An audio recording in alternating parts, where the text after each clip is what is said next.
Diterangkan dalam hadis, surga Firdaus adalah tempat tertinggi dan teristimewa di surga. Dari sanalah sungai-sungai mengalir ke surga-surga yang lain. Di atasnya terdapat arsy ilahi. Jika kamu memohon surga, mohonlah surga Firdaus. Dalam ayat lain, Allah Subhanahu wa taala berfirman tentang salat. A'udzu billahi minasyaitonir rajim. Wa innaha lakabiratun illa 'alal khashi'in alladzina yadhunnuna annahum mulaqu rabbihim wa annahum ilaihi raji'un. Shadaqallahul azim. Terjemahnya, dan sesungguhnya salat itu sungguh berat kecuali bagi orang-orang yang khusyuk, yaitu yang meyakini bahwa mereka akan menemui Rabb mereka dan bahwa mereka akan kembali kepadanya. Quran surah Al-Baqarah ayat 45 sampai 46. Ayat lain yang menerangkan hal yang sama adalah A'udzu billahi minasyaitonir rajim. Fi buyutin azinallahu an turfa'a wa yudhkara fiha ismuhu wa yusabbihu lahu fiha bil ghuduwi wal asal. Rijalul la tulhihim tijaratun wala bay'un an dzikrillahi wa iqamis salati wa ita'iz zakati wa yakhafuna yawman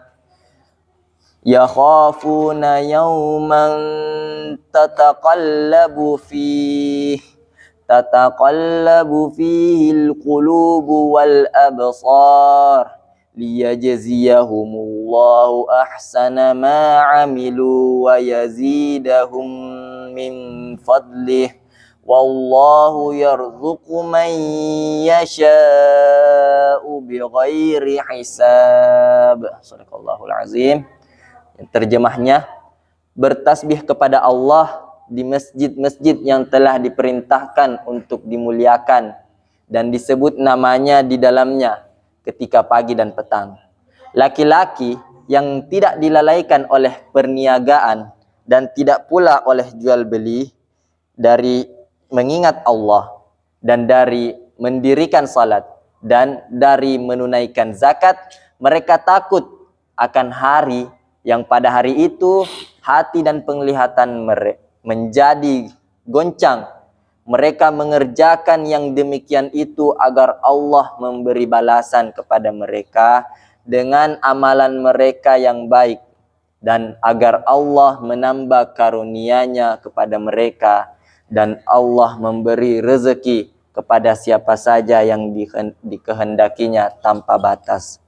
Quran surah An-Nur ayat 38, ayat 36 hingga 38.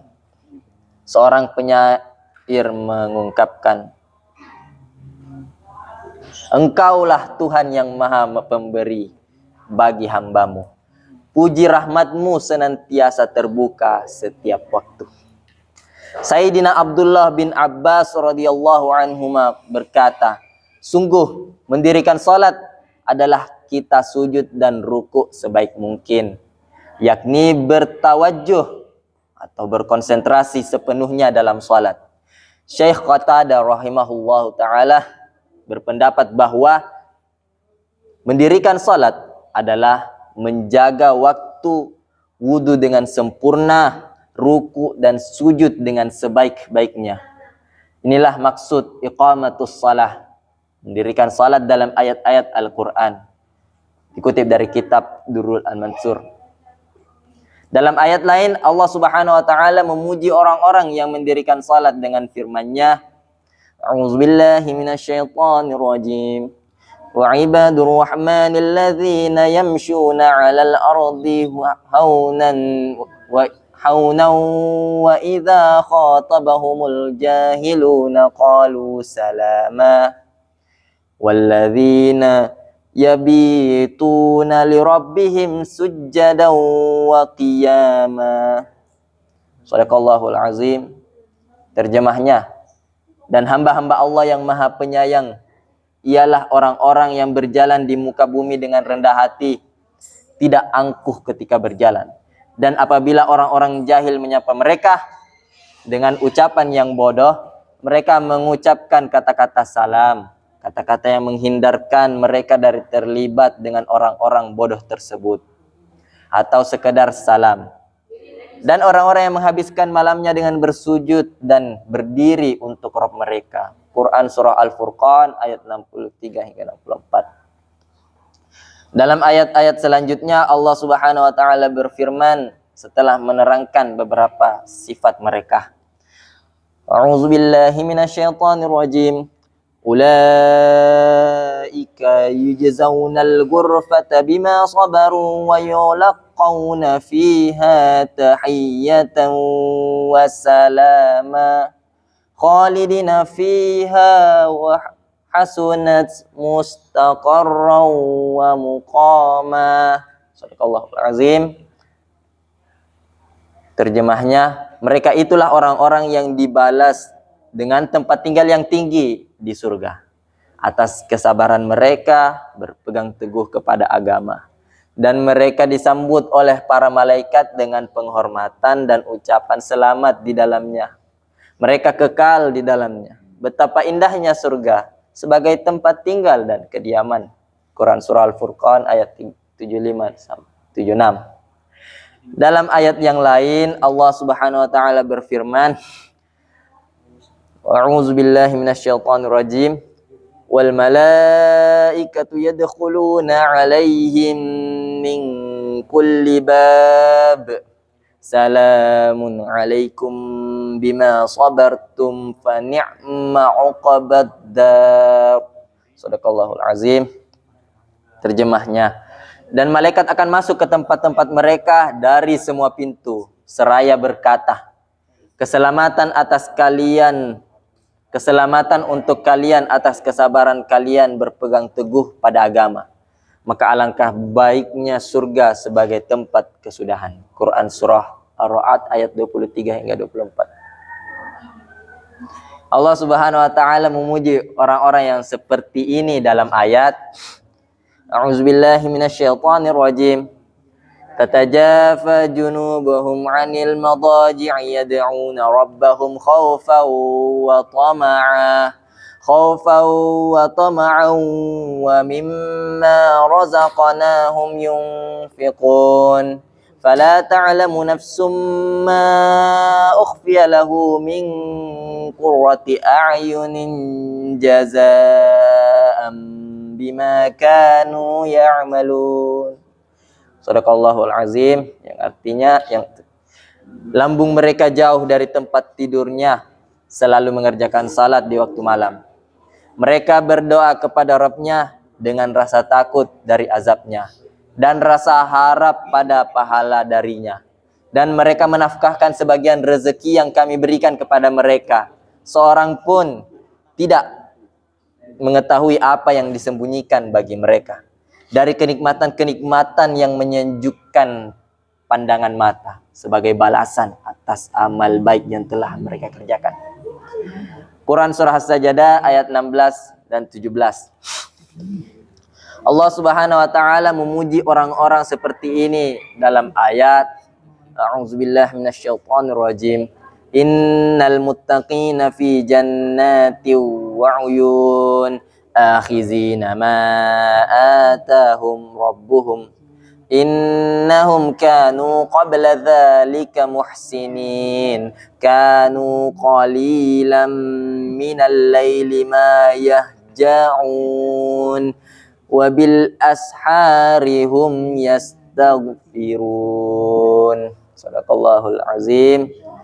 Terjemahnya, sesungguhnya orang-orang yang bertakwa berada di taman-taman surga dan mata air sambil mengambil apa yang diberikan Rabb mereka kepada mereka. Sesungguhnya mereka sebelum itu di dunia adalah orang-orang yang berbuat baik. Mereka sedikit sekali tidur waktu malam karena salat, dan di akhir malam mereka memohon ampunan kepada Allah. Quran Surah Az-Zariyat ayat 15 hingga 18. Allah Subhanahu wa taala berfirman, amman huwa qanitun ana al-laili sajidan wa qa'iman yahzarul akhirata wa yahju rahmata rabbih.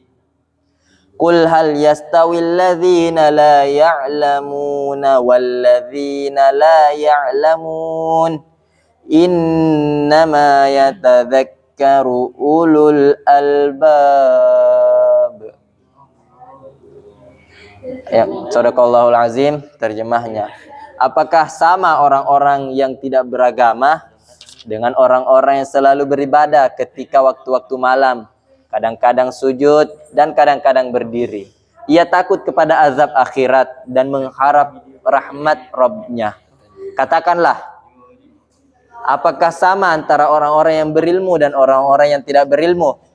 Sudah jelas, orang yang berilmu selalu beribadah kepada Rabb-Nya. Sedangkan orang yang tidak beribadah kepada Rabb-Nya adalah orang-orang yang bodoh, bahkan paling bodoh.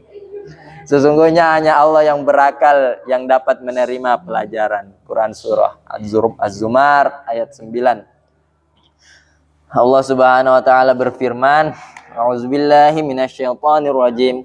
Innal insana khuliqa halu'a idza massahu syarru jazu'a wa idza massahul khairu manu'a illal musallin alladzina hum ala salatihim daimun. Sadaqallahul azim. Terjemahnya, sesungguhnya manusia diciptakan cenderung berubah-ubah. Jika ditimpa kesusahan, ia mengeluh. Jika ia mendapat kebaikan, ia menjadi bakhil, sehingga ia tidak memberikan kebaikan itu kepada orang lain, kecuali orang-orang yang mengerjakan salat, yang terus-menerus dalam mengerjakannya dan mengerjakannya dengan penuh ketenangan. Quran surah Al-Ma'arij. Meskipun sudah menjadi kekasih Allah Subhanahu wa taala, Nabi Ibrahim alaihissalam tetap memohon kepada Allah Subhanahu wa taala agar Allah Subhanahu wa taala menjadikannya sebagai orang yang menjaga salat. Allah Subhanahu wa taala telah memerintahkan kekasihnya baginda Nabi sallallahu alaihi wasallam dalam firman-Nya, A'udzubillahi minasyaitonir rajim. Wa'mur ahlaka bis-salati wastabir 'alaiha. La nas'aluka rizqa, nahnu narzuquk. Wal 'aqibatu littaqwa. Shadaqallahul azim. Yang terjemahnya, dan suruhlah keluargamu mendirikan salat dan bersabarlah kamu dalam mengerjakan salat. Kami tidak meminta rezeki darimu, kamilah yang memberikan rezeki kepadamu, dan akibat yang baik adalah bagi orang-orang yang bertakwa. Quran surah Taha ayat 132. Sebuah hadis menyebutkan bahwa jika ada kesulitan apapun menimpa keluarga baginda Nabi sallallahu alaihi wasallam, beliau akan menyuruh mereka mengerjakan salat sambil membaca ayat di atas. Demikian pula para nabi alaihi wassalam, jika mereka mengalami kesulitan apapun, mereka akan segera sibuk mengerjakan salat. Sayang, dewasa ini kita melalaikan perkara yang sangat penting ini. Kita tidak mempedulikan salat, walaupun kita dengan panjang lebar mengaku sebagai muslim. Bahkan jika ada orang yang mengajak kita mempedulikan salat, kita akan mencelanya dan mendebatnya. Yang demikian itu tentu menghancurkan diri kita sendiri.